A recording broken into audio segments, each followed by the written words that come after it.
దేహములను సజీవయాగముగా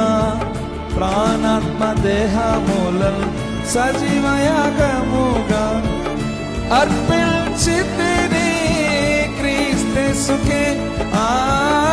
అర్పించితిని క్రీస్తేసుకే ఆత్మల రక్షణ భారము కలిగి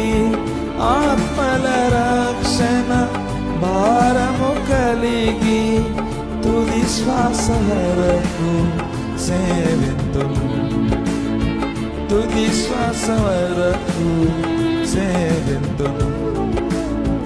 నా మట్టుకైతే బ్రతుకుట క్రీస్తే చావైతే లాభము ప్రభుతో నుండెను నా మట్టుకైతే బ్రతుకుట క్రీస్తే చావైతే లాభము